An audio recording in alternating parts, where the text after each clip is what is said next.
Imagine a line drawn on a map, a border that separates two nations, two cultures, two worlds. Now imagine a time before that line existed, when the land that is now the American Southwest and northern Mexico was a vast, unbroken expanse of desert, mountain, and river valley, home to Pueblo villages, Spanish presidios, and nomadic tribes. That borderland was not defined by a political boundary but by distance, by the immense emptiness that kept the United States and Mexico apart. The only way to cross that emptiness was to walk, to ride a horse, or to drive a wagon across hundreds of miles of nothing.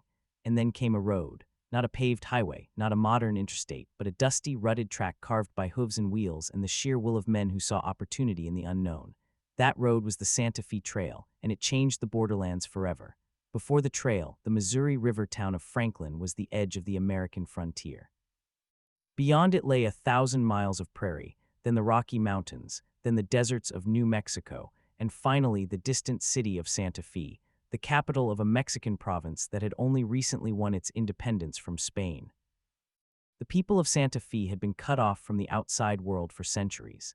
Spanish colonial law had forbidden trade with foreigners, and after the Mexican Revolution in 1821, the new government lifted that ban. But the news traveled slowly. In the summer of that same year, a man named William Becknell stood in Franklin, Missouri, with a debt of $3,000 hanging over his head. He had lost his bid for the state legislature. He was looking for a way out.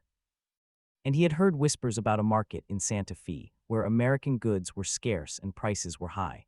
Becknell placed an advertisement in the Missouri Intelligencer, calling for men to join an expedition to the Rocky Mountains. He did not mention Santa Fe. He was vague on purpose, because the route was uncertain, and the Spanish had a history of arresting American traders, but the men who signed on knew. They knew that if they could reach Santa Fe, they could sell their cloth, their knives, their gunpowder at immense profit. Becknell gathered 5 men and 3 pack horses. They left Franklin on September 1, 1821. They carried goods worth roughly $300.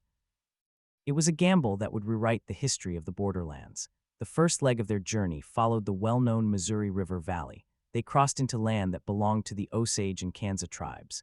Becknell carried a letter from the Indian agent, but that was no guarantee of safe passage. They traveled with rifles ready, sleeping in the open, eating wild game and parched corn. By the time they reached the Great Bend of the Arkansas River, the landscape had changed. The river marked the boundary between the United States and Mexico, though at the time the line was imprecise, a matter of vague treaties and older maps. Becknell and his men forded the river and entered Mexican territory. They were now in the borderlands, a region with no law except the law of survival. The trail grew harder. They followed the Arkansas westward, past the site of modern-day Dodge City, into the high plains of what is now Colorado. The grass turned sparse. The waterholes dried up. Their pack horses grew lame. Becknell knew he needed to turn south, toward the Raton Pass that would lead them into New Mexico, but he had no reliable maps. He relied on the memory of a French trapper named Jean-Baptiste who had traveled this way years before. Baptiste guided them through the rugged foothills, over a pass that was little more than a game trail. The wagons could not follow. Becknell and his men had to lead the horses on foot, carrying the goods on their backs, picking their way through thick pine forests and over boulders. They were lost for days, their food running out, their water nearly gone. Then on November 13th, they crested a ridge and saw the lights of Santa Fe in the distance. The city lay in a valley, its low adobe buildings glowing gold in the sunset. The men wept. They had covered 800 miles in 70 days. They had crossed a continent and arrived at a place that felt like another world. As they descended into the plaza, the people of Santa Fe gathered to stare. These ragged, sunburned Americans were the first foreign traders to arrive under the new Mexican government. The governor, Facundo Melgares, welcomed them cautiously. He inspected their goods and allowed them to sell. The result was everything Becknell had hoped for. The cloth, the knives, the beads, the tools that cost him $300 in Missouri sold for more than $3,000 in Santa Fe. Becknell made a clear profit of around $1,800 in cash and goods. He returned to Missouri with a fortune, and with a story that spread like wildfire. The news of Becknell's success ignited a trading frenzy. The next year, he returned with 3 wagons loaded with merchandise, proving that the route could handle heavy freight. That was the crucial innovation. Wagons could carry far more than pack horses.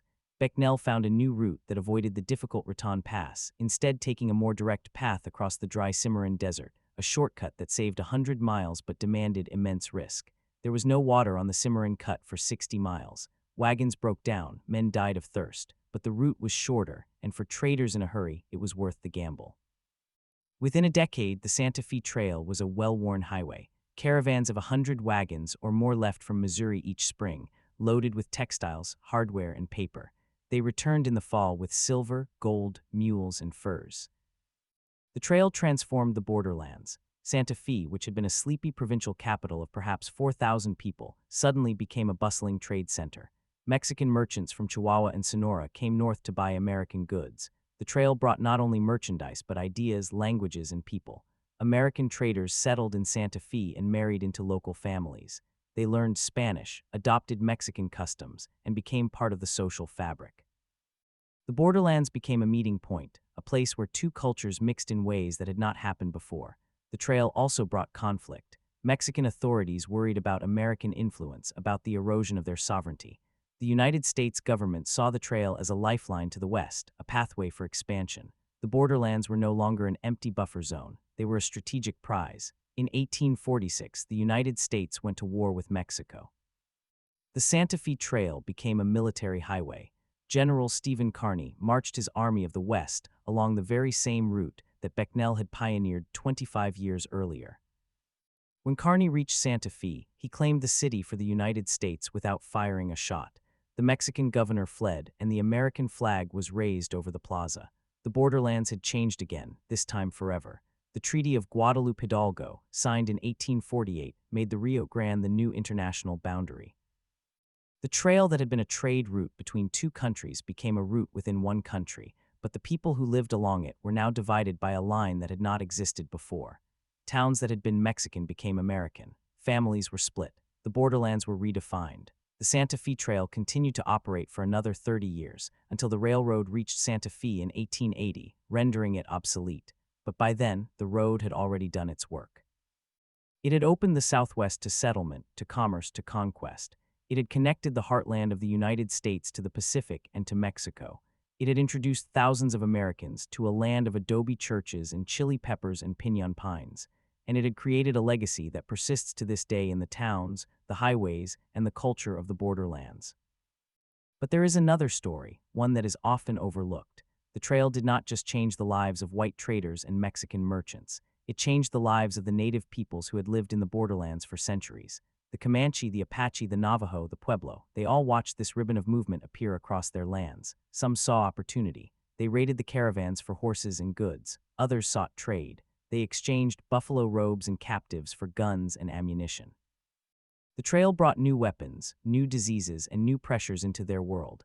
The balance of power in the borderlands shifted, and the effects were felt for generations. The road that changed the borderlands forever was not just a path of commerce. It was a road of collision. It brought together people who had never met, set them in competition, and forced them to adapt.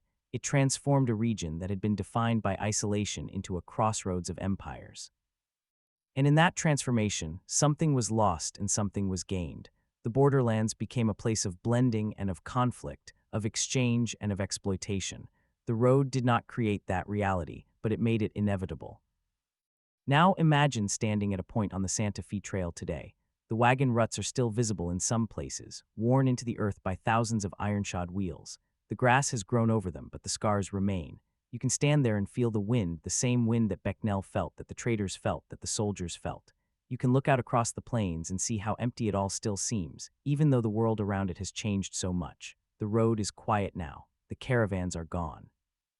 But the borderlands it created, the borderlands we live with today, are still shaped by that long, dusty journey. What happened to the people who traveled that road? What happened to the towns that grew up along it? And what happened when the railroad finally killed the trail, leaving the old road to fade into memory? That is the rest of the story, and it begins with a piece of paper and a promise that would be broken. But first we need to go back to the years when the trail was young, when every wagon that creaked across the prairie carried not just goods, but hopes, fears, and the seeds of a new world. The road had been born. Now it had to survive. And that survival would require everything the borderlands had to offer: courage, cunning, and the willingness to walk into the unknown. The trail had become a living thing, a pulse of movement across the plains. But like any living thing, it was fragile. The early years were a constant struggle against nature, against distance, against the limits of human endurance. The wagons that rumbled out of Independence, Missouri, were not the sleek Conestogas of popular imagination.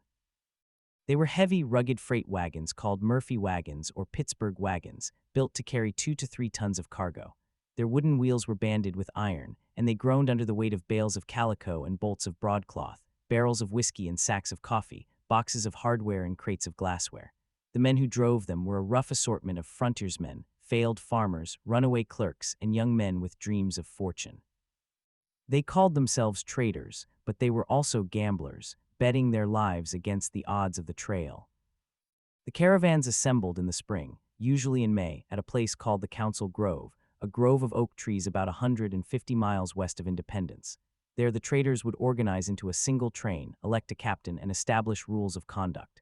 The captain was absolute authority on the trail. He decided when to start, when to stop, where to camp, and how to respond to danger.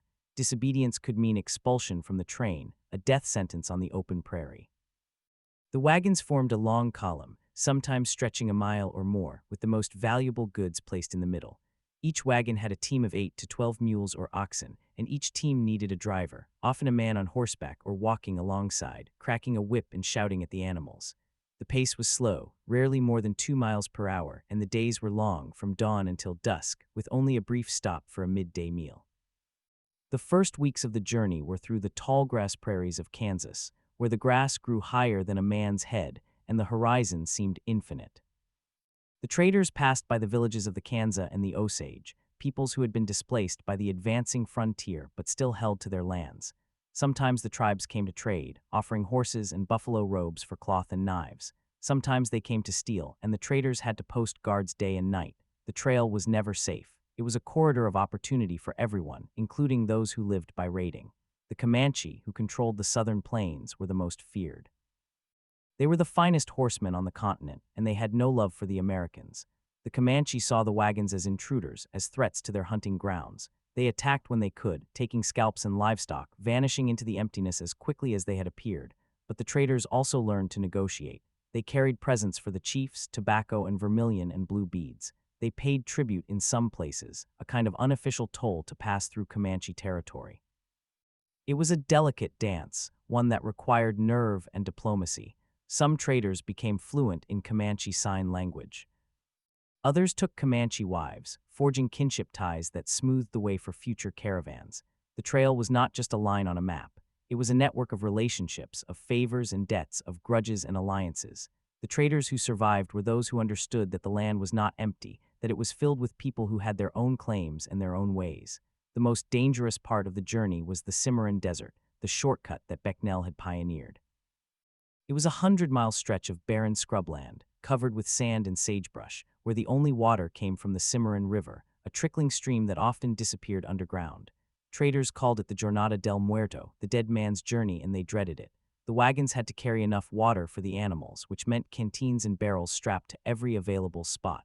The heat was brutal, the sun baking the earth until it cracked. Men drank their own urine. They bled their oxen for moisture. Some went mad. The trail was littered with the bleached bones of animals that had collapsed and died, and yet the traders kept coming because the profits were too great to ignore. A successful trip could make a man rich, a failed one could kill him. By the 1830s, the Santa Fe Trail had become a major commercial artery. The volume of trade grew from a few $1,000s in 1822 to over $1 million by 1843. The town of Santa Fe itself was transformed. It was no longer a sleepy colonial outpost. It was a market, a bazaar, a meeting place for merchants from all over the Mexican North. The plaza filled with stalls and tents, with the smell of roasting chilies and the sound of Spanish and English and Comanche mingling. The American traders built stores and warehouses. They married into prominent Mexican families. They became part of the local elite, men like Manuel Alvarez, who served as the American consul in Santa Fe, or Charles Bent, who would become the first American governor of New Mexico under the military occupation. The trail was creating a new class of people, a hybrid culture that blended American enterprise with Mexican hospitality.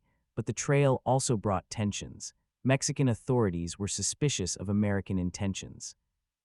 They saw the traders as agents of expansion, as the advance guard of an empire that hungered for the Southwest. The Mexican government imposed tariffs on American goods, sometimes arbitrarily, sometimes punitively. The American traders responded by smuggling, by bribing customs officials, by finding ways around the law. It was a cat-and-mouse game that lasted for decades. and then in 1846, the United States went to war with Mexico, and the game changed forever. The Army of the West, under General Stephen W. Kearny, marched down the Santa Fe Trail in the summer of 1846. It was an army of volunteers, mostly farmers and laborers from Missouri, men who had signed up for adventure and for land. They followed the same ruts that the traders had worn into the earth. They stopped at the same springs, camped at the same groves. Kearny was a professional soldier, methodical and cautious. He sent messages ahead to the Mexican governor, Manuel Armijo, demanding surrender. Armijo considered resistance, but his troops were poorly equipped and demoralized. He decided to flee rather than fight. On August 18th, Kearny rode into Santa Fe with 1,000 men. The American flag was raised over the palace of the governors. The Mexican officials scattered. The borderlands had a new master. The war lasted 2 more years, but Santa Fe never saw a battle. The real fighting happened in California and Mexico City. When the Treaty of Guadalupe Hidalgo was signed in 1848, the new boundary was drawn along the Rio Grande, cutting through the heart of the borderlands. The trail that had once been an international trade route now lay entirely within the United States, but the people who lived along it were divided. The towns of Las Vegas and Mora and Taos were now American. Their residents were Mexican citizens one day and American citizens the next, without having moved an inch. They had to adapt to a new government, a new language, a new set of laws. Some resisted. In 1847, a rebellion broke out in Taos, led by Pueblo Indians and Mexican settlers. They killed the American governor, Charles Bent, and several other officials. The American army crushed the rebellion with brutal force, executing the leaders and burning villages. The borderlands were being pacified, but at a terrible cost. For the native peoples, the war and the treaty were disasters. The Comanche and the Apache had been raiding the trail for decades, but now they faced a new enemy, the United States Army, which was no longer just passing through. The Army built forts along the trail: Fort Atkinson, Fort Union, Fort Larned. Soldiers patrolled the plains, escorting caravans and hunting down raiders. The old balance of power shifted. The tribes were pushed onto reservations, their lands taken, their way of life destroyed. The trail that had brought trade and opportunity to some brought displacement and death to others. It was the same road, but it meant different things to different people. The Santa Fe Trail reached its peak in the 1850s and 60s. The wagon trains grew larger, sometimes stretching for 100 wagons or more. The cargo diversified. Traders carried not only cloth and hardware, but also machinery, furniture, and even prefabricated houses. The trail became a lifeline for the American military in the Southwest, supplying forts and settlements from Kansas to Arizona. It also became a route for stagecoaches and mail, connecting the East to the West in ways that had never been possible before. The Butterfield Overland Mail, the Pony Express, the Telegraph, all of them followed the trail at one time or another. But the golden age of the trail was brief. The railroad was coming. In 1869, the Transcontinental Railroad was completed, linking the East Coast to California. The Santa Fe Trail suddenly became obsolete for long-distance travel. But it still carried local traffic, goods and people who needed to reach the towns and ranches that were not yet connected to the rails. The final blow came in 1880 when the Atchison, Topeka, and Santa Fe Railway reached Santa Fe itself. The last major wagon train rolled into Santa Fe in the summer of that year. After that, the trail fell silent. The wagons were abandoned. The trading posts closed. The grass grew over the ruts, but the road did not disappear. It lived on in the memories of the people who had traveled it, in the stories they told their children and grandchildren. The trail had created a region, a borderlands that was neither fully American nor fully Mexican, but something new. The towns that grew up along the trail, Las Vegas and Raton and Trinidad, remained as markers of that history. The descendants of the traders, the Mexican merchants, the native peoples, all of them carried the legacy of the trail in their blood. The road that changed the borderlands forever had done its work. It had connected 2 worlds, and in doing so, it had created a third. That third world, the borderlands of today, is still being shaped by the dust of those wagons, by the echoes of those voices, by the long shadow of a road that was never just a road. The railroad did not simply replace the wagon trail, it reshaped the entire geography of the borderlands. Where the Santa Fe Trail had followed the natural contours of the plains, the railroad drove straight through, cutting across valleys and climbing over passes that the wagons had avoided. The tracks brought new towns into existence, towns like Dodge City and Garden City, places that had been little more than buffalo grass and empty sky, and they transformed older settlements into bustling junctions.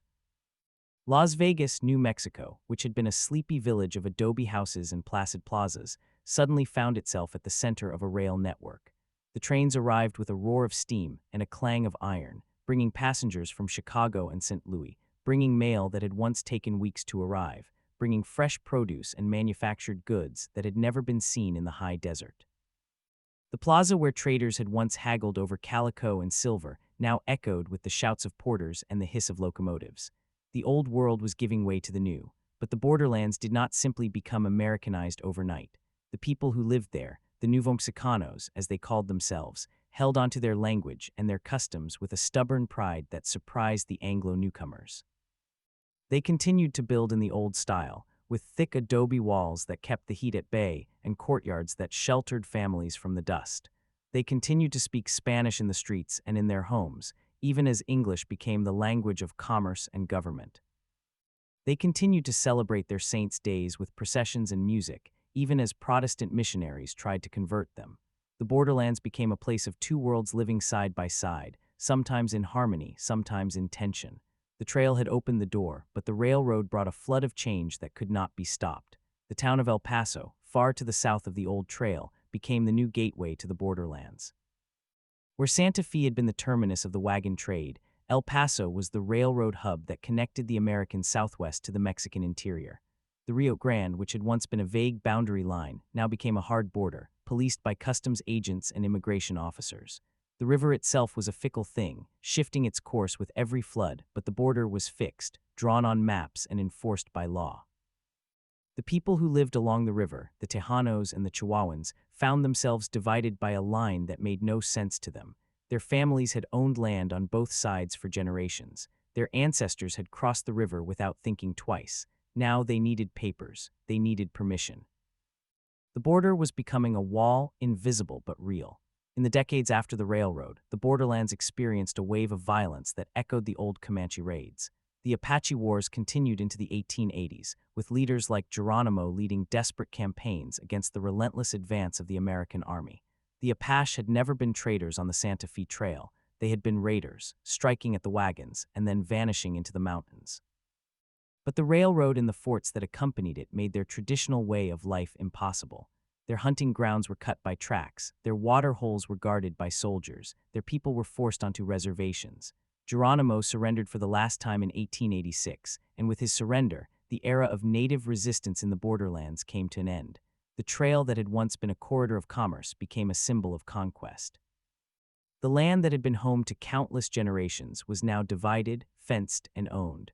The Mexican Revolution, which erupted in 1910, sent shockwaves across the border. Refugees poured north, fleeing the violence of Pancho Villa and the Federals. They crossed the Rio Grande in makeshift rafts, carrying their children and their few belongings. They settled in towns like El Paso, which swelled with newcomers. The border became a place of smuggling, not just of goods but of ideas and people. Guns flowed south to the revolutionaries, while silver and cattle flowed north. The old trail, now mostly forgotten, was used once again by those who knew its secret paths. The smugglers of the 19-teens followed the same arroyos that the traders had used a century before, hiding in the same canyons, drinking from the same springs. The road was never truly dead. It was just waiting for a new purpose. The romanticizing of the Santa Fe Trail began in the early 20th century, when the last of the old traders were dying and the railroad had made the wagon journey a memory. Writers and artists came to the Southwest looking for authenticity, for a past that seemed purer and more heroic than the industrial present. They painted the sunsets over the Sangre de Cristo Mountains and wrote poems about the dust and the silence. They interviewed the old-timers, the men who had driven oxen across the plains, and collected their stories before they were lost. The trail became a symbol of American enterprise and adventure, a story of brave men conquering a harsh land. What was left out of those stories was the complexity, the violence, the suffering of the native peoples and the Mexican settlers who had been displaced. The trail was turned into a myth, a founding legend of the American West. But the truth of the trail is more complicated and more human. The traders were not all heroes. Some were cheats and liars. Some exploited the Mexican merchants and the Pueblo Indians. Some carried whiskey and guns, knowing that they would be used to destroy lives. And yet the trail also created bonds that crossed cultures. There were marriages between American men and Mexican women, alliances that blurred the lines of nationality. There were friendships between traders and Comanche chiefs, based on mutual respect and mutual need.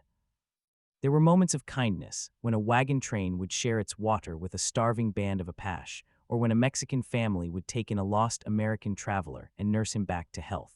The trail was not just a road of commerce. It was a road of human connection, messy and imperfect, but real. The descendants of those early encounters still live in the borderlands today. In the villages of northern New Mexico, you can hear Spanish spoken with an accent that dates back to the 16th century, a language that has changed less than the Spanish of Madrid. In the cities of the Rio Grande Valley, you can find families whose ancestors came up the trail from Missouri, who have been in the same place for 200 years. The names of the old traders are still on the land: Bent, St. Vrain, Maxwell. The Maxwell Land Grant, a vast tract of land that once belonged to the mountain man Lucian Maxwell, still covers parts of New Mexico and Colorado. The ranches that were founded by the traders still raise cattle and sheep. The adobe houses that they built still stand, thick-walled and cool, reminders of a time when the only way to get there was to walk or ride. The borderlands of today are a place of tension and beauty, of division and connection. The Rio Grande, which the trail crossed at several points, is now a border that is patrolled by drones and sensors. The same arroyos that the traders used are now used by migrants, people who are risking everything for a chance at a better life. The old trail has become a metaphor for the larger journey of human migration, the endless movement of people seeking opportunity and safety. The road that changed the borderlands forever is still changing them, because the forces that created it, the pull of trade and the push of poverty, the desire for connection and the fear of the unknown, are still at work. In the 1920s, the Santa Fe Trail was commemorated with concrete markers and historical plaques. The Daughters of the American Revolution erected granite monuments along the route, identifying the points where the wagons had passed. Tourism became a new industry, and the trail was rediscovered by motorists who drove the newly paved roads, stopping at trading posts that had been converted into gift shops. The old stories were retold in brochures and guidebooks, simplified and sanitized. But the real history remained in the land itself, in the ruts that could still be seen in the grass, in the shards of pottery and the rusted wagon parts that farmers plowed up in their fields. The trail was not just a memory. It was a scar on the earth, a reminder of what had been lost and what had been gained. One of the most enduring legacies of the trail is the cultural blend that it created. The architecture of the borderlands, with its flat roofs and vigas, its portals and zaguans, is a fusion of Spanish and Pueblo and Anglo styles. The food, with its green chili and its tortillas, its stews and its beans, is a fusion of Mexican ingredients and American techniques. The music, with its guitars and its fiddles, its corridos and its ballads, tells the story of a people who have been shaped by migration and exchange. The borderlands are a place where nothing is pure, where everything is mixed, and that mixture is the source of its vitality. The trail was the first thread that wove those strands together. Today, the Santa Fe Trail is a National Historic Trail, managed by the National Park Service. Hikers and cyclists follow its route, camping under the same stars that the traders saw. Schoolchildren learn about it in history class, memorizing the names of Bent and Kearney and Armijo. But the story of the trail is not just a story of the past. It is a story of the present, of the ongoing struggle over land and identity in the borderlands. The same questions that the traders faced, about who belongs and who does not, about where the boundary should be drawn and how it should be enforced, are still being asked. The road that changed the borderlands forever has not finished its work. It is still changing, still shaping, still reminding us that the lines we draw on maps are not as real as the connections we make across them. In the towns along the old trail, the descendants of the traders and the Mexicans and the natives gather each year for festivals and fiestas. They dance in the plazas, they eat chili and fry bread, they tell stories that have been passed down for generations. The old men sit on benches in the shade, remembering the days when the trains still came and the wagons still rolled. The children run through the streets, not knowing that they are walking on ground that was once soaked with blood and sweat. The road is still there, beneath the asphalt and the concrete, a hidden layer of history that connects the past to the present. It is a road that leads nowhere and everywhere, a road that is never finished, a road that will always be traveled, because the human desire to trade and to move and to connect is as old as the hills and as new as the morning. And that desire, that primal impulse to move and exchange, is what still animates the borderlands today. You can see it in the headlights of trucks crawling north on Interstate 25, the modern highway that roughly follows the old trail's corridor. Those trucks carry everything from avocados to electronics, from steel beams to bottled water. They are the new caravans, and the drivers are the new traders, moving goods across a continent that is still defined by the same distances and the same desperation. But the road has also become a passage for something else entirely, for hope, for fear, for the quiet determination of people who have nothing left to lose. In the shadows of the same mesas that the traders used to navigate by, small groups of migrants walk at night, guided by cell phones and the stars.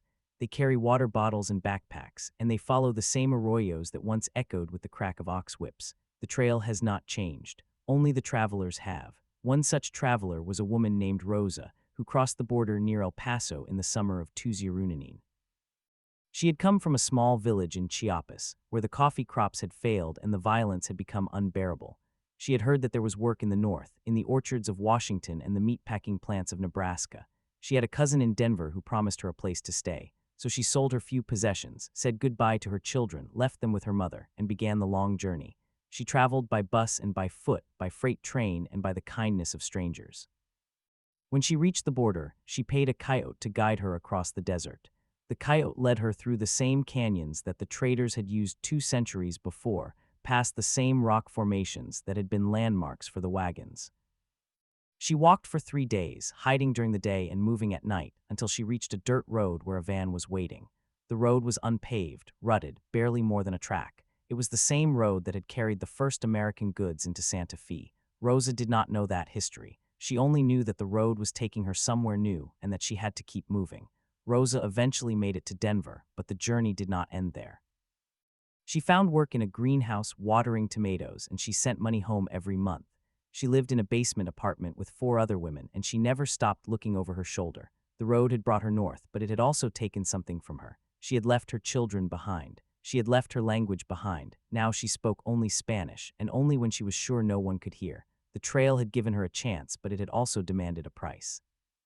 And that, too, is part of the story of the road that changed the Borderlands. It has always exacted a toll. For every trader who grew rich, there was a teamster who died of thirst. For every merchant who returned home with silver, there was a Mexican family displaced from their land. The road is a ledger of debts unpaid, of promises broken, of lives transformed and lives destroyed. In the 193s, another kind of traveler followed the trail. The Dust Bowl pushed thousands of families out of the Great Plains, and they headed west, looking for work in California and Oregon. Some of them took the old Santa Fe route, crossing the Raton Pass in worn-out trucks and Model Ts. They were called Okies and Arkies, and they were treated with contempt by the people they met. They camped in ditches and begged for food. They were the unwanted, the displaced, the ones who had lost everything to drought and wind. The trail that had once been a symbol of prosperity now carried the dispossessed. The ruts of the wagons were still visible in the grass, and the new migrants followed them, not knowing that they were walking in the footsteps of history. They did not care about history. They cared about the next meal, the next tank of gas, the next place that would let them stay. And then, in the 194s, the trail carried soldiers. Fort Union, the military post that had been established to protect the Santa Fe Trail in the 185s, was long abandoned by then, but the spirit of the military presence remained.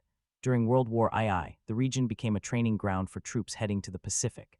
They learned to navigate the desert, to survive on little water, to move at night. They used the same arroyos that the Comanches had used for ambushes. The trail was repurposed once again, this time for war. After the war, some of those soldiers came back. They had seen the world, and they wanted to return to the quiet of the borderlands. They bought land along the old route, built houses, started families. They became the new settlers, the latest wave in a long line of people who had come to the region looking for a fresh start.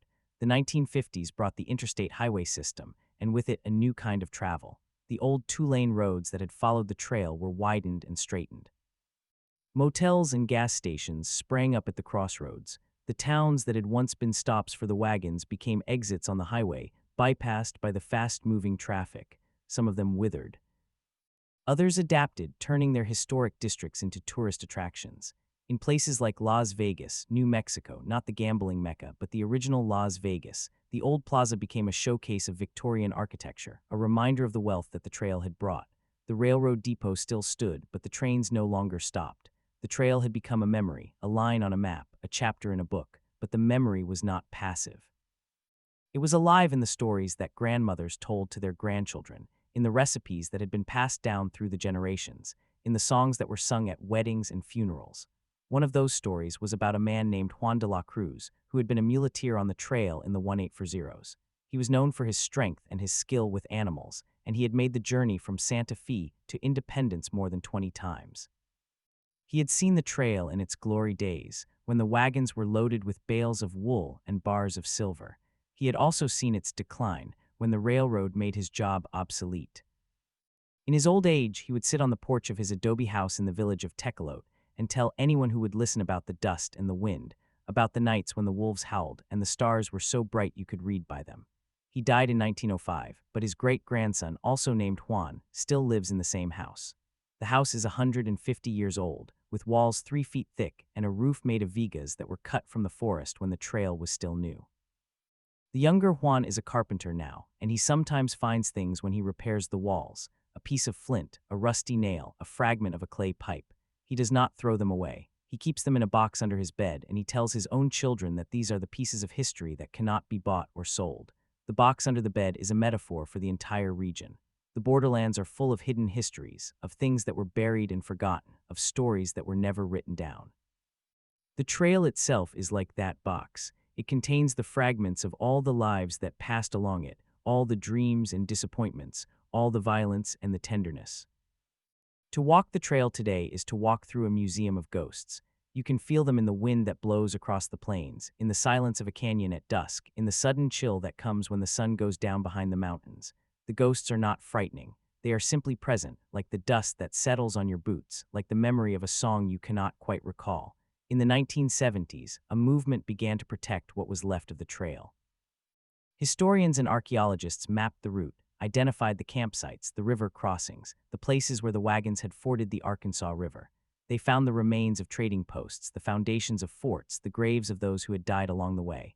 Some of the graves were marked with simple wooden crosses, others with piles of stones. A few had headstones with names and dates that were still legible. One grave, near the site of the old Bent's fort, belonged to a woman named Maria. She had been the wife of a trader, and she had died in childbirth at the age of 27. Her baby died with her. They were buried together, wrapped in a blanket, beneath a juniper tree. The tree is still there, gnarled and ancient, its branches twisted by the wind. The grave is unmarked now, but the tree knows. It has been standing there for 200 years, watching the trail change from a path to a road to a highway to a memory. The preservation effort eventually led to the designation of the Santa Fe Trail as a National Historic Trail in 1987. That was a victory for the people who had fought to protect it, but it was also a compromise. The trail is not a single continuous path. It is a network of routes, some of which have been paved over, some of which are still dirt, some of which have been swallowed by farmland and subdivisions. The National Park Service does not own the land along the trail. It only provides guidance and signage. The real owners are the ranchers and the farmers, the towns and the counties, the native tribes and the private landowners. The trail exists because they allow it to exist, because they remember what it means. And memory, as we have seen, is a fragile thing. On the museums along the trail, there are exhibits that tell the story in glass cases and dioramas. You can see a Conestoga wagon, restored to its original appearance with its curved floor and its white canvas top. You can see a display of trade goods, beads and blankets, knives and axes, silver coins and government-issue rifles. You can see a map of the trail, traced in red with the names of the places that have become legends: Council Grove, Pawnee Rock, the Cimarron Cutoff, the Jornada del Muerto. The exhibits are clean and well-lit. They tell a story of progress and adventure. But they do not tell you about the smell of the unwashed bodies, the stench of the dead oxen, the taste of alkali dust that made your lips crack and bleed. They do not tell you about the fear that came with every Comanche raid, the despair of losing a child to cholera, the loneliness of a man who had not seen his family in 2 years. The real trail cannot be put in a glass case. It can only be felt, and the people of the borderlands feel it every day. They feel it when they drive to work on the same road that their great-grandparents drove, when they plant corn in the same fields that the traders passed, when they sit on their porches and watch the sun set over the same mountains that guided the wagons. The trail is not a museum piece. It is a living thing, a vein that still carries the blood of the region. It pulses with the traffic of pickups and semis, with the footsteps of hikers and the hoofbeats of horses. It is a road that refuses to die because the land itself remembers. There is a place near the Kansas-Colorado border where the ruts are still visible, deep grooves cut into the sandstone by thousands of iron-rimmed wheels. The ruts are about a foot deep and a foot wide, and they run parallel to each other for nearly a mile. They look like ancient rivers, frozen in stone. To stand there is to feel the weight of history pressing down on you. You can imagine the wagons lurching and creaking, the drivers shouting, the oxen straining. You can imagine the children running alongside, picking up arrowheads, chasing lizards. You can imagine the mothers weaving baskets, the men cleaning their rifles, the dogs barking at the coyotes. It is all there in the silence of the prairie, in the whisper of the grass. The ruts are a scar, but they are also a gift. They are proof that all of it was real, that the road was not just a dream. And so we come back to the question that has haunted the borderlands from the beginning: what does it mean to cross a line?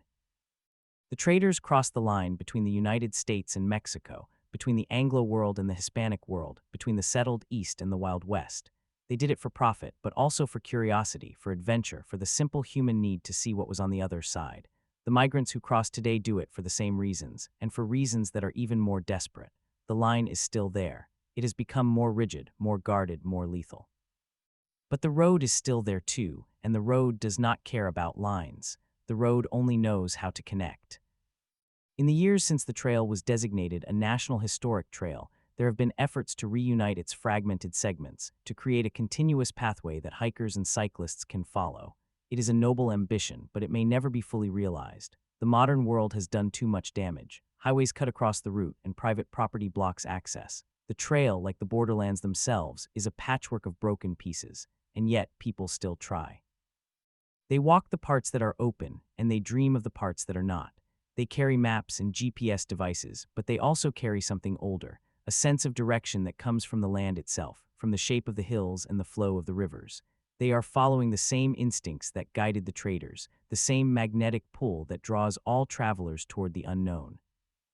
On a crisp autumn morning, you can still see the dust rising from a dirt road in New Mexico, and for a moment you might think that a wagon train is coming, but it is only a truck or a tractor or a group of cyclists on a tour. The illusion passes quickly. The past does not repeat itself, but it does echo. And those echoes are what keep the road alive. They are what make the borderlands a place that is always between one thing and another, always in the process of becoming. The road that changed the borderlands forever did not stop changing them. It is still changing them, one traveler at a time, one story at a time, one memory at a time. And when the last person who remembers the old way is gone, the road will still be there, silent and patient, waiting for the next traveler to arrive.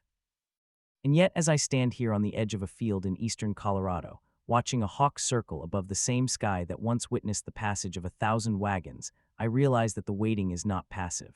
The road does not simply exist, it beckons. It calls out to those who are willing to listen, to those who have not yet forgotten that the act of traveling is also an act of faith.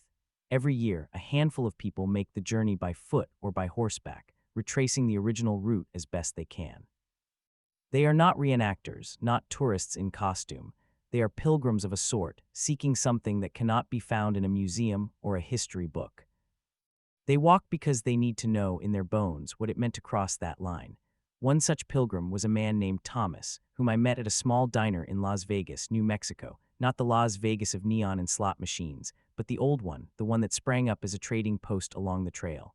Thomas was in his early 50s, with gray hair and a weathered face that spoke of years spent outdoors. He had quit his job as an accountant in Chicago and set out to walk the entire length of the Santa Fe Trail, from Franklin, Missouri to Santa Fe itself. He had been on the road for 3 months when I met him, and he had another month to go. His boots were worn thin, his pack was patched with duct tape, and his eyes held a light that I have rarely seen in anyone. He told me that he had started the journey because he was tired of sitting in a cubicle, tired of living a life that felt like a shadow of something real. The trail, he said, had given him back a sense of purpose. It had taught him to pay attention to the small things, the way the light changed at dusk, the sound of wind in the cottonwoods, the feel of gravel beneath his feet. It had also taught him about pain. He had blistered his heels, twisted his ankle in a prairie dog hole, and nearly run out of water in the dry stretch between the Arkansas River and the Raton Pass. But he had kept going because the road does not let you give up. It asks you to keep moving, one step at a time, until you reach the place where the horizon meets your heart. Thomas was not alone in his pilgrimage. There are others, like the woman who rides her horse along the trail every summer, sleeping under the stars and reading the journals of the old traders by lantern light. and the teenager who bikes the trail with his father, learning the names of every creek and every outcropping, storing them away like treasures, and the Native American elder who walks the trail in silence, offering tobacco at the places where his ancestors once stood watch. Each of them is adding a new layer to the story, a new breath into the lungs of the road. They are proof that the trail is not just a relic of the past, but a living artery that still pulses with purpose. But the trail also holds secrets that are not so easily shared. There are places where the ground itself seems to resist the presence of humans, where the wind carries a warning that you cannot quite understand. In the remote stretches of the Cimarron Cutoff, where water was scarce and the land was unforgiving, travelers often reported seeing mirages, not the shimmering pools of water that are common in the desert, but images of people who were not there, voices that called out from nowhere. Some said it was the heat playing tricks on the mind. Others believed it was the ghosts of those who had died, still searching for the trail that had led them astray. I spoke to a rancher near the Oklahoma Panhandle who told me that his grandfather had once seen a wagon train vanish into a cloud of dust, only to realize that the dust was a dust devil and the wagon train had never been there at all. The man had ridden his horse to the spot and found nothing but a single iron wheel rim, half buried in the sand. He kept the rim on his mantle, a reminder that the borderlands are a place where the line between the real and the imagined is as thin as the edge of a knife. And then there are the stories that are not told in the guidebooks. The story of the boy who got separated from his family during a violent storm and was found 3 days later, alive but unable to speak, his eyes fixed on something that no one else could see. The story of the trader who was so haunted by the death of his wife that he began to see her face in every cloud, in every rock, in every shadow cast by the moonlight. He eventually went mad and walked into the desert, never to be found. The story of the Mexican shepherd who stumbled upon a cache of silver coins buried alongside the trail, took one, and then reburied the rest, fearing that the coins were cursed. He used the single coin to buy a horse and a new life, but he never returned to that spot again, and the coins are still there, somewhere beneath the soil, waiting for the right person to find them. These are the stories that live in the cracks of the official history. They are the whispers that ride on the wind, the fragments of memory that cling to the sagebrush. The trail is full of them, and they are what give it its enduring power. The road that changed the borderlands forever is not just a route on a map. It is a tapestry of human experience, woven from threads of joy and sorrow, hope and despair. It is a mirror that reflects the best and worst of us, the courage and the cruelty, the greed and the generosity. As I write these words, I think of the end of the trail, the plaza in Santa Fe, where the wagons finally stopped and the goods were unloaded. The plaza is still there, a small square of green grass surrounded by adobe buildings and souvenir shops. Tourists sit on the benches, eating ice cream and taking photos. The old palace of the governor stands nearby, its portal lined with native artisans selling silver jewelry and pottery. It is a peaceful scene, almost serene, but if you listen carefully, you can hear the echoes of the past, the shouts of the teamsters, the lowing of the oxen, the clink of coins changing hands. You can smell the dust and the sweat and the wood smoke. You can feel the weight of the miles that have been traveled, the distance that has been crossed, but the trail does not end there. It never really ends. It continues into the present, into the lives of the people who live along its path, into the stories that are told and retold, into the maps that are drawn and redrawn. It continues in the way a child in a small town in Kansas learns to drive on the same road that her great-great-grandfather drove with a wagon full of furs. It continues in the way a farmer in New Mexico plants his corn in rows that follow the same alignment as the old trail. It continues in the way a trucker hauls a load of freight from Missouri to New Mexico, following a route that he has followed 100 times, unaware that he is part of a tradition that is 2 centuries old. And so, the road that changed the borderlands forever is still changing them. It will continue to change them as long as there are people who believe that crossing a line is worth the risk, as long as there are those who are willing to carry the burden of history on their shoulders, as long as there are travelers who look at the horizon and see not an end, but a beginning. The road does not care about the lines we draw on maps. It does not care about the borders that governments erect. It only cares about the journey, the people who make it, and the stories that are left behind. And when the last person who remembers the old way is gone, the road will still be there, silent and patient, waiting for the next traveler to arrive. But it will also be there in the voice of the storyteller who sits by the fire, telling the tale of a trail that was more than a trail that was a bridge between worlds, a thread of hope in a wilderness of uncertainty. The story will be told as long as there are ears to hear it, as long as there are hearts to feel it. And in that telling, the road will live forever.